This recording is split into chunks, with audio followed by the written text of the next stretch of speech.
I think that sometimes insurance companies get a bit of a bad rap because you think that we're money grabbers, that we're out for what we can get, that we are looking for ways not to pay out. Okay, there's some people nodding. It's harsh but fair. It's fine. That is not how Jen and I see ourselves. This is how we see ourselves. We are heroes. So when the tree falls down in the storm and it goes through the roof, when your tenants are on the phone in a panic or a rage, when there is water pouring through the ceiling, who are you going to call? It's us, right? And it's our job to be there for you when that happens. Now, we also know that when margins are tight, insurance is the bit that slips off the bottom of your to-do list. And for Jen and I, that's something of a concern. So let's have a look. There are lots of things we know that worry landlords. We can see that list of worries. Very bottom of the list is water damage. That's kind of one of the main things that we see claims for. So water damage appears 3 times on this list. And that water damage can cost you.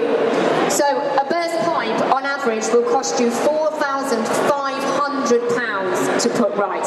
I don't care how big a landlord you are, you are going to feel that on your bottom line. Now, if you're insured and you're insured correctly, we pay for that. You don't pay for that.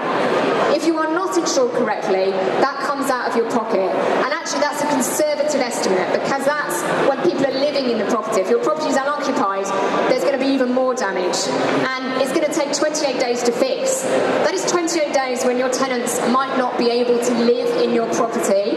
If you don't have the right insurance, you don't have loss of rent cover, you don't have alternative accommodation cover.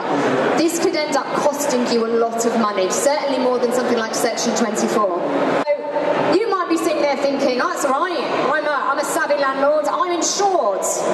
But our survey says that a lot of landlords do not have the right insurance. So would anybody care to take a guess of how many landlords do not have the right insurance for their buildings and contents?